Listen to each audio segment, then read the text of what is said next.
ጤና ይስጥልን የኢትዮ ዓለም አቀፍ ቤተሰቦች በልዩ ጉዳያችን ዝግጅት ከ9 ወራት በኋላ ከጠፈር የተመለሱትን ባለሙያዎች አስመልክቶ የጤናቸውን ለውጥና ተያያዥ ጉዳዮች እናስቃኛችኋለን። አብራችሁን ቆዩ። አሜሪካውያኖቹ ጠፈርተኞች ባሪ ዊልሞር እና ሱኒታ ዊሊያም በፈረንጆቹ አቆጣጠር ሰኔ 5 2024 ለ8 ቀናት ተልዕኮ ወደ ዓለም አቀፉ የጠፈር ጣቢያ ወይም ኢንተርናሽናል ስፔስ ስቴሽን ተጉዘው ነበር። ነገር ግን እንዳቀዱት መሆኑ ቀርቶ ችግር ገጠማቸው። ለ8 ቀናት ቆይታ የተጓዙበት ጉዳይ ለ9 ወራት እንዲቆዩ የሚያስገድድ ችግር ገጠማቸው። ጠፈርተኞቹ የተጓዙበት ስታርላይን የተባለው ቦይንግ ስሪት የሆነ መንኮራኩር በሰላም ሊመልሳቸው አለመቻሉ ታወቀ። በመሆኑም ተጠግነው በሰላም የሚመለሱበት መላ እስኪዘየድ ሁለቱ ጠፈርተኞች በአስቸጋሪ ሁኔታ ውስጥ ለ288 ቀናት ለመቆየት ግድ ሆኖባቸዋል። ሰሞኑን ሌላ መንኮራኩር ወደ ጠፈር ተልኮ በዓለም አቀፉ የጠፈር ማዕከል የተበላሸውን መንኮራኩር ጠግኖ ሁለቱን ጠፈርተኞች መጋቢት 10 ቀን 2017 ወደ መሬት እንዲመለሱ ተደርገዋል። ለመሆኑ በጠፈር ለበርካታ ወራት መቆየታቸው በጤንነታቸው ላይ የሚያመጣው የአጭርና የረጅም ጊዜ ተጽዕኖ ምን ይሆን የሚለውን እንመልከት። የዘርፉ ባለሙያዎች በጠፈር ላይ ቆይታ በሚደረግበት ወቅት የስበት ኃይል አለመኖር፣ የሬዲዬሽን መጠኑና በሰው ሰራሽ ከባቢ ውስጥ መክረም ለተለያዩ የጤና ችግሮች ሊዳርግ ይችላል ይላሉ። የተለያዩ የሰውነት ክፍሎችን ለሁኔታው መለዋወጥ የተለያየ ግብረ መልስ እንደሚሰጥ ነው የሚገልጹት። ለአብነት የተወሰኑትን የሰውነት ክፍሎቻችን ምን አይነት ለውጥ እንደሚታይባቸው እንመልከት። የሰውነት ቆዳችን በጠፈር ላይ ስንቆይ የመሳሳትና በቀላሉ የመሰንጠቅ የመቀደድ አዝማሚያ የሚታይበት ሲሆን ለመዳን ከተለመደው መደበኛ ጊዜ የተራዘመ ይሆናል። አይናችንን በተመለከተ በስበት አለመኖር ምክንያት የአይናችን እይታ ኃይል እንዲቀንስ ይደረጋል። በጠፈር ያለው የራዲዬሽን ወይም የጨረራ መጠን ከፍ ያለ በመሆኑ የካታራክት ችግርም ሊያስከትል ይችላል። በስበት አለመኖር ምክንያት የጡንቻችን መጠን ወይም መስል ማስ ይቀንሳል፣ ጥንካሬያችንም ይከዳናል። ለምሳሌ ጠፈርተኞች የአካል እንቅስቃሴ አዘውትሮ ካላደረጉ ከ5 እስከ 10 ቀናት ውስጥ ከ20 በመቶ በላይ የጡንቻችን ክምችት እናጣለን። የአጥንት ዴንሲቲያችን ከ1 እስከ 2 በመቶ በየወሩ እንዲቀንስ ያደርጋል። በጠፈር መቆየት ችግሩ በተለይ ክብደት የሚያርፍባቸው አጥንቶች በተለይም ዳሌና የጀርባ አጥንት ላይ የሚበዛ ሲሆን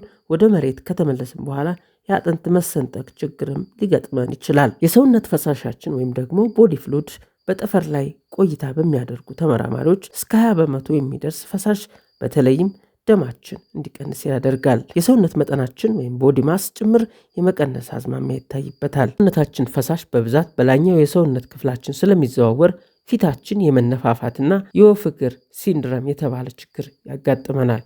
ይህ በልብ አካባቢ ህመም እንዲሰማን ስለሚያደርግ የፕላዝማ መጠንም እንዲወርድ ያደርጋል። የልብ መድከም፣ ብዙ ጥረት የሚሹ እንቅስቃሴዎች ስለማይደረግ ጠፈርተኞች ወደ መሬት ሲመለሱ የማዞር ስሜት እንዲሰማን ያደርጋል። የበሽታ መከላከል አቅምም ይቀንስብናል። በራዲዬሽንና በስበት አለመኖር ምክንያት የሰውነታችን የበሽታ መከላከል አቅም እንዲቀንስ ስለሚያደርገው የመታመምና ህመም ከነበረብንም የማገርሸት ሁኔታ ይፈጥራል። የኮግኒቲቭና የሳይኮሶማቲክ ችግርም እንዲሁ። የራዲዬሽን መኖር በአንጎላችን ላይ ጉዳት ሊያመጣ ከመቻሉም በተጨማሪ የአልዛይመርን የመሳሰሉ የአእምሮ ህመምን ያስከትላል።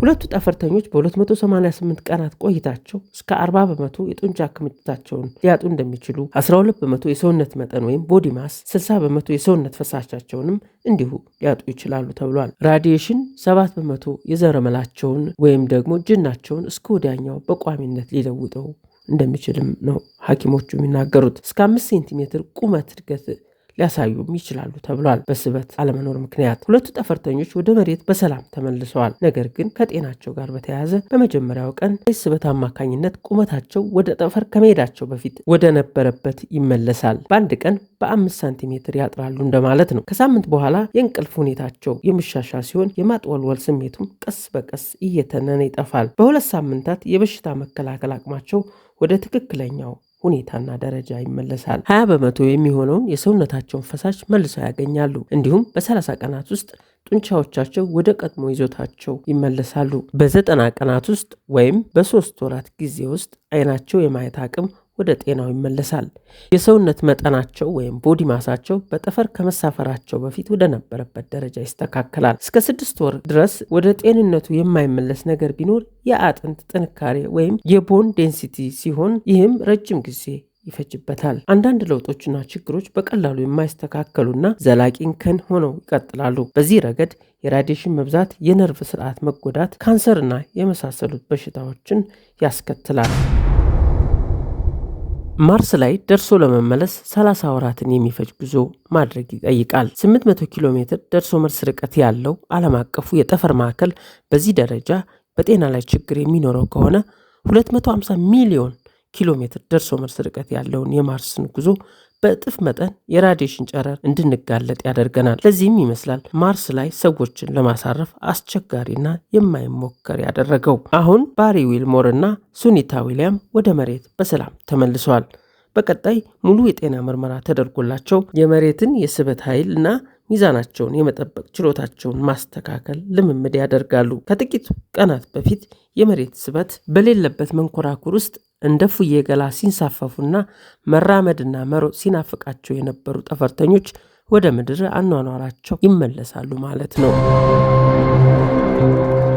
ዓለም ከመሬት አልፎ በህዋ ላይ ሲሰለጥን እኛ በብሔርና በጎሳ ታጥረን ክልሌ አትግባ፣ ሰፈሬ አትኑር እየተባባልን ነው። እግዚአብሔር አይናችንን ይግለጥልን። ሰላም ቆዩ።